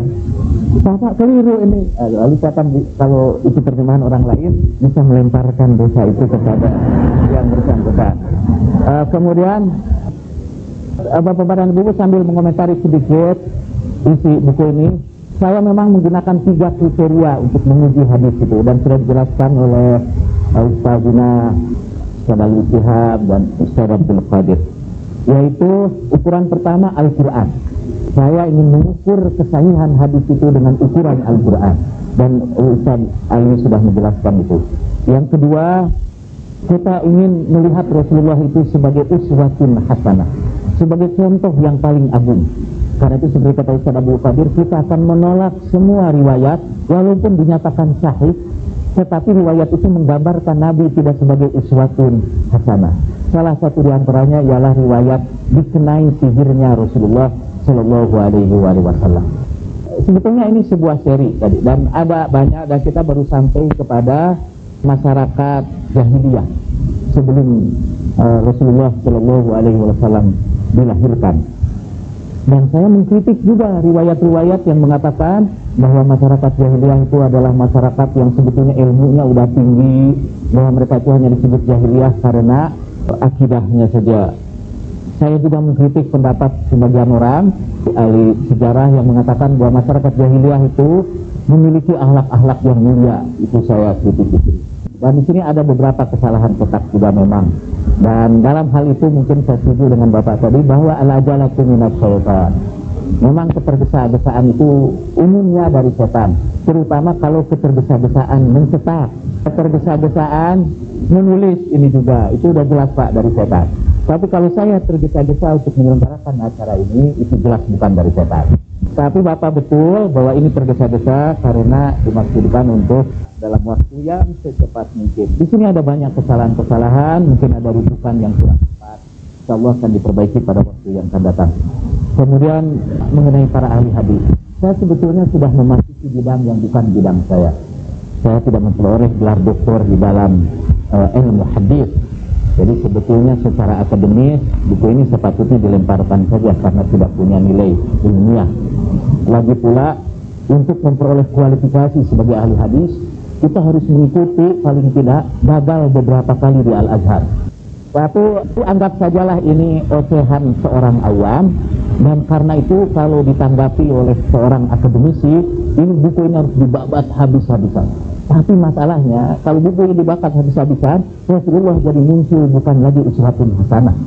Karena di sini saya ingin berusaha membersihkan riwayat Nabi dari riwayat-riwayat yang tidak menggambarkan Nabi sebagai uswatun hasanah.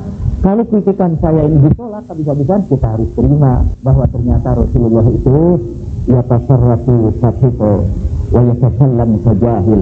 Waktu itu ternyata perilakunya seperti anak kecil dan ngomongnya seperti orang bodoh. Dan itu akan saya tolak. Walaupun nanti terbukti itu hadisnya ternyata sahih, nggak apa, pun saya tolak aja. Saya ikut guru saya Ustaz Abdul Qadir. Jadi imam besar sebesar apapun, kalau itu menistakan Rasulullah Shallallahu Alaihi Wasallam, saya akan menolaknya. Kemudian yang saya ingin cerita sedikit aja, saya pernah diundang Pak oleh Pak Safi'i Ma'arif. Waktu itu Pak Safi'i Ma'arif menjadi dosen tamu di Universitas Kebangsaan Malaysia, UCM, dan saya diundang untuk berbicara di hadapan doktor-doktor ahli hadis. Kata Pak Safi'i Ma'arif, Pak Safi'i Ma'arif itu sama dengan siapa? Dulu sama-sama Muhammadiyah. Orang Muhammadiyah itu kan agamanya itu Muhammadiyah itu Pak.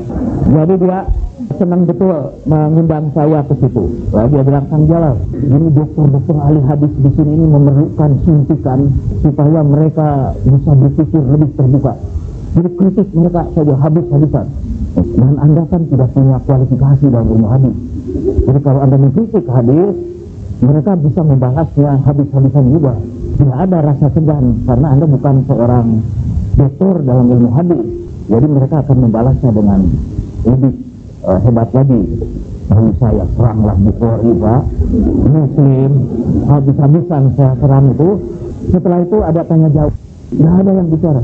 Akhirnya acara dibubarkan, Pak.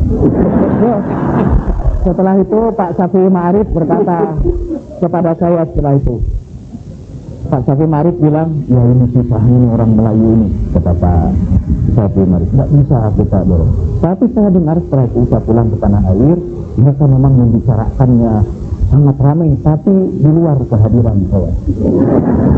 Tapi alhamdulillah, kata Pak Safi'i Ma'arif, paling tidak itu sudah memberikan injeksi untuk memperbincangkan hadis itu. Dan tentu saja seperti kata Bapak tadi juga, jangan terima seluruh apa yang ada di sini ini benar, itu sudah jelas. Bapak-bapak dan ibu juga harus membaca buku ini secara kritis yang dilakukan oleh penanya yang terakhir. Kalau hadis Adam itu dikritik dengan sekian argumentasi, lalu Adam kita harus gimana lagi? Ya.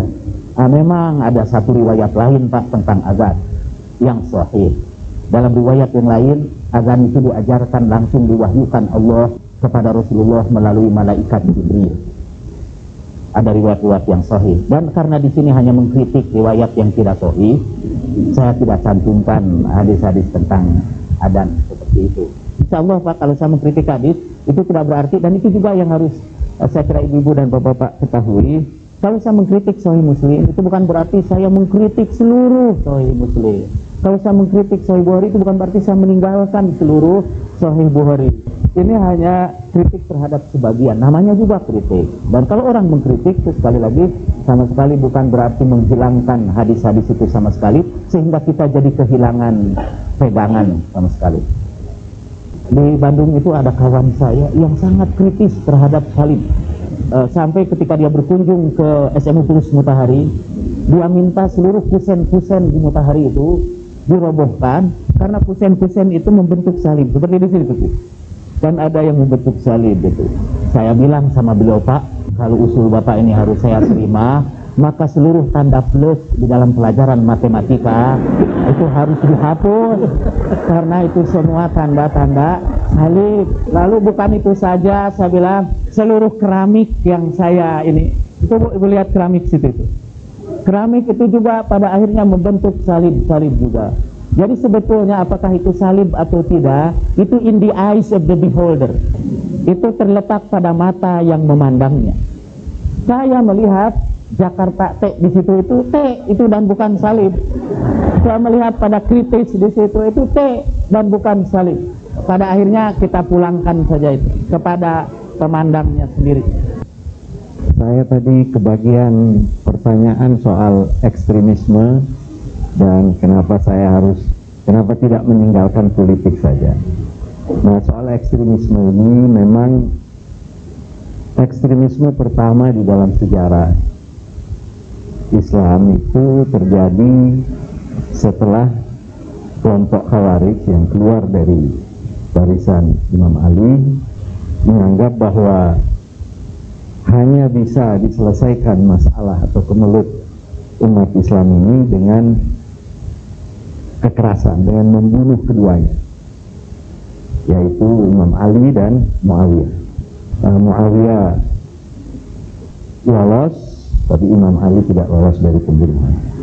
Pada masa Anwar Sadat itu seorang tokoh dari Tariqat Sufiyah dan sekaligus juga wakil rektor di Universitas Kairo yang bernama Abu Wafa At-Tabtazani.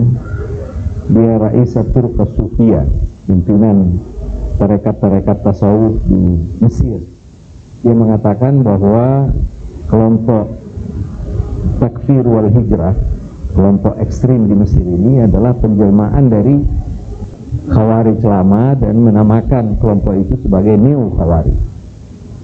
Neo-Khawarij ini sebenarnya kalau mau ditelusuri, ini dapat ditelusuri dari pandangan-pandangan ulama-ulama yang menciptakan bibit-bibit kekerasan yang apabila bibit itu beri pupuk, disiram, dia akan menimbulkan radikalisme dan ekstremisme. Sekarang itu yang menjadi pertanyaan dunia barat, kenapa kok sampai ada orang mendirikan suatu pemerintahan Islam Taliban yang begitu aneh, baik golongan barat maupun golongan Islam. Saya kira tidak ada dari kelompok Islam yang menganggap bahwa Taliban ini mencerminkan Islam yang sejati. Saya selalu bandingkan betapa ulama-ulama Azhar itu mempertahankan Abul Hol, Sphinx, sedangkan ulama-ulama Taliban tidak. Itu orang Mesir itu syirik ya, karena ada patung-patung manusia di sana. Konsep itu sangat mempengaruhi watak, perilaku, dan bahkan kebudayaan suatu masyarakat. Max Weber kan pernah menulis Protestantism and the spirit of capitalism and Protestantism kalau tidak salah. Jadi ada seorang dari tokoh Protestan yang namanya Calvin itu menjadikan masyarakat Barat menjadi semarak kapitalismenya karena konsep keagamaan. Apa yang dia katakan bahwa tidak usah urusin itu akhirat, itu tidak usah, surga neraka itu urusan Tuhan, karena toh apabila Anda berbuat baik sampai akhir hayat, kalau Tuhan mau masukkan Anda neraka, toh juga masuk neraka. Jadi tidak perlu diurus itu.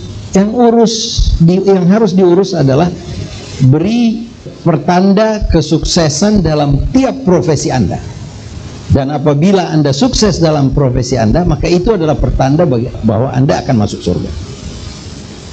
Ini konsep teologis yang merasuk di dunia barat pada waktu itu, menjadikan semangat kapitalisme ini berkembang, kata Max Weber. Karena apa? Karena pedagang, dia tidak ada urusan lain kecuali dia sukses jadi pedagang. Dia tidak ada urusan lain supaya dia akan sukses, dan ini yang menjadikan manusia-manusia barat itu lalu sukses semuanya, karena semuanya ingin menunjukkan bahwa ini pertanda bahwa saya ini masuk surga. Konsep ya. Coba kita lihat sekarang, kenapa sampai ada Usama bin Laden, kenapa sampai ada Taliban, konsepnya dari mana ya? Kalau kita mau menelusuri, ini kan saya tidak berupaya untuk mendiskreditkan suatu konsep, tapi saya hanya mau menunjukkan betapa konsep itu bisa mempengaruhi orang yang menurut akal sehat itu tidak boleh terjadi. Bolehkah terjadi seorang yang pandai, seorang yang kaya, seorang yang mapan kehidupannya, mau mengorbankan jiwanya dan melakukan apa yang dilakukan di WTC dan Pentagon itu? Itu kan pertanyaan besar. Kalau umpamanya orang di Palestina karena frustrasi, dia anaknya atau kakaknya dibunuh oleh orang Yahudi, timbul rasa frustrasi dan dendam sehingga dia menjadi suicide bomber. Ambil itu bom, dia ledakkan dengan dirinya sekalian. Tapi pertanyaannya, mereka yang melakukan di Amerika ini orang-orang pandai semua ini. Pilot, senang hidupnya. Kita harus cari dari mana sebenarnya sumber konsepnya ini. Coba kita lihat konsepnya dari mana ini sih? Konsepnya, lalu orang menelusuri, ini orang-orang dari mana ini? Ini banyak orang dari Saudi. Taliban itu adalah suatu negara Islam yang dikuasai oleh orang-orang Arab sebenarnya, bukan orang Afghanistan. Intelektual aktornya itu orang-orang Arab dari Saudi dan simpatisannya, termasuk Usama bin Laden, yang sebenarnya yang de facto leader itu Usama bin Laden. Di sewaktu Mullah Umar itu, menurut orang-orang yang sudah pernah ketemu dengan Mullah Umar, tidak lain adalah orang yang digunakan oleh kelompok Usama bin Laden karena dia adalah orang Afghanistan, maka dia yang ditonjolkan. Tetapi yang setir dari belakang adalah orang-orang yang dekat dengan Usama bin Laden. Usama bin Laden dan kelompoknya terpengaruh oleh gerakan Wahabi. Kenapa gerakan Wahabi? Gerakan Wahabi ini pada dasarnya mempunyai niat yang baik untuk membersihkan Islam dari budaya luar. Dan ini diambilnya dari tokoh reformis yang kita kenal ini, tokohnya Cak Nur, Ibn Taimiyah. Ibn Taimiyah ini kita tidak bisa persalahkan kalau ada pendapat-pendapatnya yang ekstrim. Antara lain, salah satu fatwanya Ibn Taimiyah adalah seorang muslim tidak diperkenankan menjual item yang bisa digunakan bagi perayaan umat Kristiani. Bayangkan, trompet-trompet yang dijual waktu tahun baru dan Christmas, itu menurut fatwa Ibn Taimiyah itu haram. Karena apa? Karena dia lahir dalam suatu environment, dalam kondisi dan situasi di mana umat Islam dan umat Kristen ini sedang berperang dalam keadaan konfrontatif, sehingga dia adalah produk dari environmentnya. Bukan itu saja, filsafat bagi Ibn Taimiyah adalah budaya luar, tasawuf budaya luar, Kristen budaya luar. Bahkan hal-hal yang luar itu harus diwaspadai. Ini yang diambil alih oleh Wahabisme. Wahabisme ini lalu melihat bahwa budaya luar ini harus diperangi. Nah, kita lihat apakah pengaruh konsep ini tidak menunjukkan dan tidak dapat diterjemahkan dengan apa yang terjadi di Afghanistan dan apa yang terjadi di Pakistan sekarang dengan timbulnya radikalisme, dan mungkin juga akan merembet sampai ke Indonesia kalau semuanya apa yang dianggap budaya luar itu sebagai ancaman.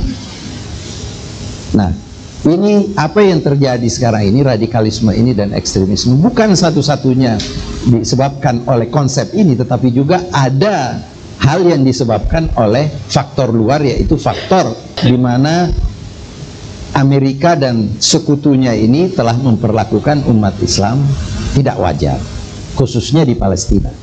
Tetapi bagi mereka yang tidak memiliki bibit radikalisme ini tadi, itu agak sulit untuk cepat tampil. Tapi mereka yang memiliki bibit radikalisme dari kelompok gerakan Wahabisme, saya katakan gerakan Wahabisme ini pada dasarnya, pada mulanya mempunyai niat yang baik tetapi kebablasan. Sehingga sekarang ini kita dengar bahwa di Indonesia ini banyak sekali orang mengkritik kalau orang melakukan upacara maulid, karena dianggap itu bid'ah. Ini kembali lagi, padahal Salahuddin Al-Ayyubi mau mempersatukan umat Islam dengan menciptakan tradisi yang indah ini. Supaya apa? Supaya mengenang kembali masa keemasan Islam pada saat Rasulullah SAW diutus, dan kita bersatu padu menjunjung tinggi Rasulullah SAW supaya umat Islam semuanya bersatu. Salahuddin Ayyubi berhasil mempersatukan umat Islam dengan memulai tradisi maulid ini. Lalu kenapa kalau kita mau adakan dijadikan sebagai suatu bid'ah? Karena apa? Karena ini pengaruh dari kondisi dan situasi di mana lahir waktu itu Ibn Taimiyah antara umat Islam dan umat Kristiani ini. Begitu konfrontatif suasananya, sehingga tradisi Kristen yang mengagungkan Nabi Isa yang kebablasan dan menjadikannya anak Tuhan, ini yang menjadikan sebab bagi Ibn Taimiyah untuk melarang diadakannya hal-hal yang semacam ini, dan diambil alih oleh Wahabisme, dan kemudian diambil alih oleh teman-teman kita yang kurang mengerti sejarah Islam. Saya kira itu yang saya ingin sampaikan. Soal kenapa saya di politik ini, sebenarnya ini hanya kebetulan saja. Saya bersyukur bahwa di mana saya berkiprah, saya diberi taufik oleh Allah Subhanahu wa Ta'ala. Pertama dulu memang kembali dari Mesir, saya sama Pak Kures. Pak Kures itu mengajar di IAIN. Terjadi kemelut di IAIN Ujung Pandang. Kebetulan ayah saya menjadi rektor. Pusing itu ayah, karena mau menentukan wakil rektor bidang administrasi. Lalu saya tanya, kenapa? Dia bilang ini ujung-ujungnya masalah fasilitas dan uang. Mereka ini berebut karena di situ ada uangnya. Lalu saya tanya, gajinya berapa ini menjadi dosen? Dia bilang waktu itu ya tahun 70-an gaji kecil, memang tidak cukup untuk menghidupkan keluarga. Sampai sekarang tidak cukup juga. Jadi saya katakan pada ayah, begini, saya mau di bisnis saja. Biar Pak Kures di ini, karena dia memang tidak ada jiwa bisnisnya. Saya di bisnis saja. Tapi ayah bilang jangan meninggalkan dakwah. Boleh bisnis. Sampai saya alhamdulillah syukur saya bisa mengumpulkan rezeki dari Allah. Sampai jenuh bisnis bagi diri saya. Itu juga jenuhnya karena apa? Karena tiap kali saya jalan sama Pak Kures, yang dihormati itu Pak Kures. Saya hanya embel-embel saja, dan saya bilang, kita kan sama-sama lulusan Azhar, kok Anda aja yang dihormati? Ya dia bilang, karena Anda sekarang sebagai businessman. Nah, dari saat itu saya bilang, saya akan tinggalkan bisnis dan saya sekolah lagi ke Mesir. Setelah itu di dunia akademia, alhamdulillah saya juga berhasil. Nah, kembali ke Indonesia ini diajak untuk ikut politik. Nah, saya juga tidak mau mengecewakan, karena waktu itu terus terang Gus Dur bilang begini, ini partai baru, tidak ada orang yang bisa berbahasa Inggris di sini. Jadi pengurusnya ini nggak ada, dan ini partai besar katanya. Nanti satu waktu kalau mau menjelaskan visi dan misi partai ini, siapa? Masuklah Anda di sini. Jadi saya bilang, ya ini ibadah juga lah artinya. Saya masuk di situ dan akhirnya saya kan menjadi Menlu. Nah, saya mau sampaikan bahwa politik itu sebenarnya tidak semuanya juga kotor. Kalau kita mendapatkan amanah kekuasaan, kita bisa arahkan ke arah yang apa yang selama ini kita sampaikan kepada umat ini. Kan apa sih yang kita sampaikan? Hidup sederhana kan? Bahwa kita harus prihatin kepada yang kecil kan? Saya beri contoh 2 tahun saya di Deplu. Apa yang saya lakukan yang tidak pernah ada orang tahu. Saya lakukan hal yang sangat sederhana, karena tanda tangan Menlu itu sangat berarti. Saya jadikan 1% dari gaji diplomat kita di luar negeri sebagai infak atau sedekah terhadap pegawai-pegawai rendahan. Itu jumlahnya besar. Dan saya katakan ini adalah sukarela. Siapa yang mau memberi 1% silahkan, dan siapa yang tidak mau memberi 1%, ini bukan suatu undang-undang. Tapi kita akan melihat sampai di mana kemampuan duta besar sebagai pimpinan KBRI dapat mensosialisasikan suatu anjuran yang baik ini. Seluruh KBRI menyetujui hal tersebut, dan 1% itu akhirnya kita bisa jadi kenapa? Modal untuk memberikan rumah cuma-cuma bagi pegawai rendahan yang pensiun yang tidak punya rumah, atau uang muka rumah bagi mereka pegawai rendahan yang mau beli rumah tidak punya uang muka, dan mereka yang sudah punya rumah dan mau pensiun kita beri dia yang muslim naik haji cuma-cuma dari uang itu. Itu hanya satu tanda tangan Menlu. Yang kedua, saya canangkan bahwa Menteri Luar Negeri tidak boleh naik first class. Apa akibatnya? Seluruh duta besar Tidak ada yang naik kecuali business class. Karena apa? Karena masa Menlunya business class, duta besar yang selama ini kan first class atau dirjen itu. Lalu apalagi yang saya lakukan, bahwa mereka yang bepergian ke luar negeri jangan tinggal di hotel. Karena apa? Menlunya kalau ke New York tinggal di Wisma Indonesia, enak kok, tidurnya enak, ada AC-nya, ada apa. Padahal biasanya di World of Astoria satu malam $2.000. Saya bilang $2.000 itu kan 20 juta, itu uang rakyat kan. Jadi pertama kali tradisi Menlu tidak tinggal di hotel di New York itu adalah saya. Saya tinggal di Wisma Indonesia. Saya katakan sama saja. Iya Pak, tapi ini bukan tradisi. Iya, dulu itu tradisi jelek, kita bikin tradisi baru. Dan alhamdulillah sekarang menjadi jalan itu. Karena malu mereka untuk merubah dari tradisi yang sudah bagus itu menjadi jelek. Jadi banyak hal yang kita lakukan untuk kepentingan kita bersama, yang kalau saya di bidang dakwah hanya bisa ngomong, tidak bisa melakukannya. Nah, apalagi nanti kalau umpamanya PKB menang, ya kita lebih banyak lagi.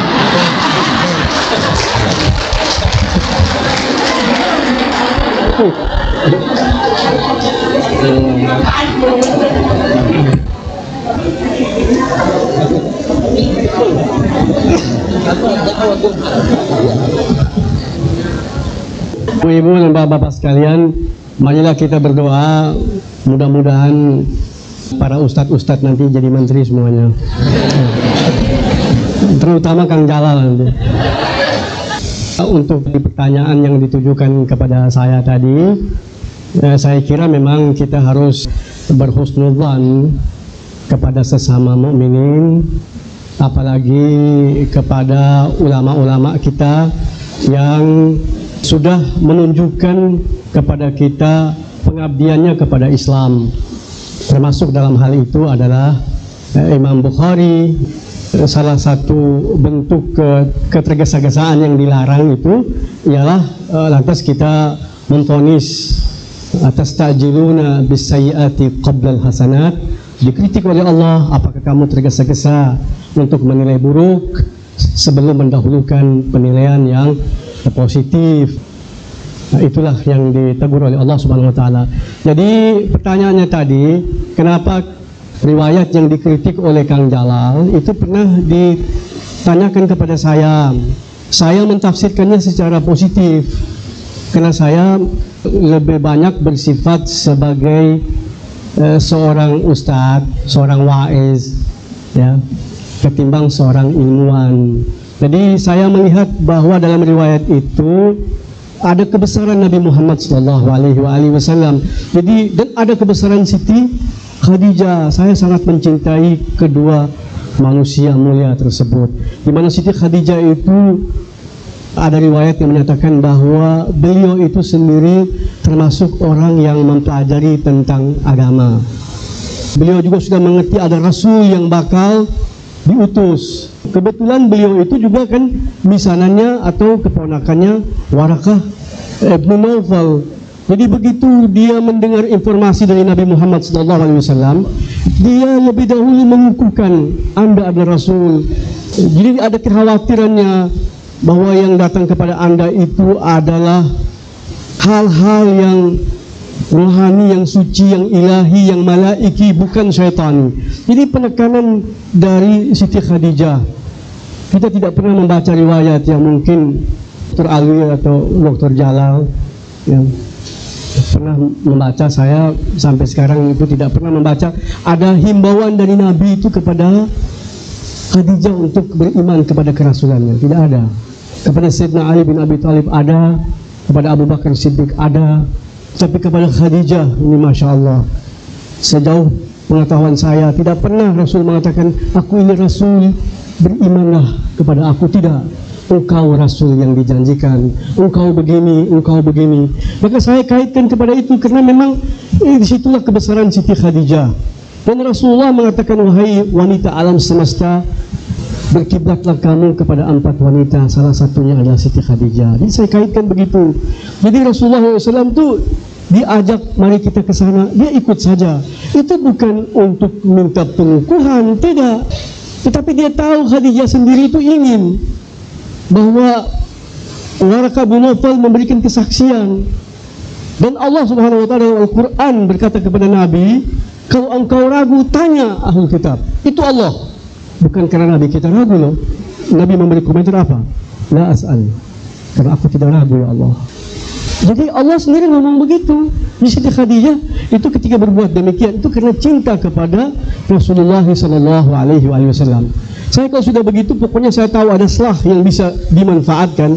Ini memang ini main fanatik-fanatikan. Itu saya manfaatkan.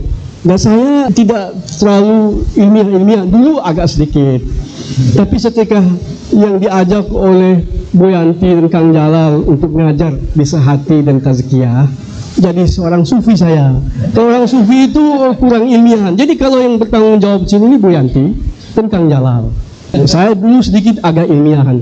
Itu pernah Ibnu Sayyidin Nas ditanya, di mana kuburannya Al-Husain? Jawabannya apa? Si penanya ini kan bingung ini. Apa di Karbala? Apa di Damaskus? Apakah di Mesir?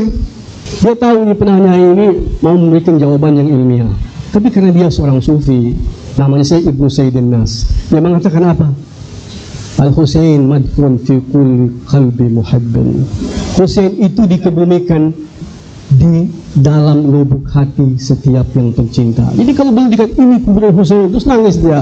Wah Husain, nggak tahu ini apa betul apa enggak. Soal kedua. Nah, jadi saya juga demikian ini dalam hal ini begitu. Ilmiah-ilmiahan itu kita serahkan saja pada Kang Jalal. Ya mudah-mudahan dipanjangkan usianya, terus berbuat hal yang baik. Nanti Kang Jalal yang nulis, saya yang ngajar. Nanti Dr. Alwi yang melaksanakannya secara nasional. Bagi-bagi tugas. Terima kasih kepada ketiga Ustadz, Bapak dan Ibu. Kita harus akhiri di sini karena waktu juga. Bagi yang tidak puas bisa melanjutkan dengan diskusi yang lain. Sekiranya masih bisa menghubungi ketiga orang ini dengan waktu mereka yang sangat padat. Kami ingin juga mengucapkan terima kasih kepada Pak Alwi Shihab, juga kepada Pak Abdul Qadir yang telah membuka wawasan kami lebih luas lagi. Tepuk tangan dong hadirin. Terima kasih. Dan juga kepada Al-Ustadz Kiai Haji Jaludin Rahmat, kami ucapkan terima kasih. Sangat menghibur dan sangat ilmiah. Dan Bapak Muhammad Arif Al-Afghani ingin membaca doa pendek 1 menit katanya. Kami persilakan kepada Bapak Muhammad Arif Al-Afghani. Al-Afghani kenapa? Karena beliau memang orang Afghanistan. Bukan Taliban, tapi ini yang dimusuhi Taliban ya. Silakan Pak Afghani, kami persilakan dengan hormat. Bismillahirrahmanirrahim. Assalamualaikum warahmatullahi wabarakatuh. Ilahi, ilahi, ilahi, ilahi qalbi mahjub wa nafsi ma'ayub وأقلي مغلوب وحواي غالب وتعاتي قليل ومعصيتي كثير ولساني مقر بالذنوب فكيف هيلتي يا ستار العيوب يا علام الغيوب ويا كاشف الكروب اغفر ذنوبي كلها بحرمة محمد كلها بحرمة محمد وآل محمد يا غفار يا غفار يا غفار يا غفار يا غفار يا غفار يا غفار يا غفار يا غفار برحمتك يا أرحم الراحمين. Ilahi Tuhanku, hatiku terhijab, jiwaku ternodai, akalku terkalahkan, hawa nafsuku mengalahkan, ketaatanku sedikit, maksiatku banyak, sedangkan lisanku mengakui dosa-dosa. Bagaimana dayaku? Wahai yang maha menutupi segala gaib, wahai yang maha mengetahui segala yang gaib, wahai yang menghilangkan segala duka, ampunilah seluruh dosa-dosaku dengan kehormatan Muhammad dan keluarga Muhammad. Assalamualaikum warahmatullahi wabarakatuh.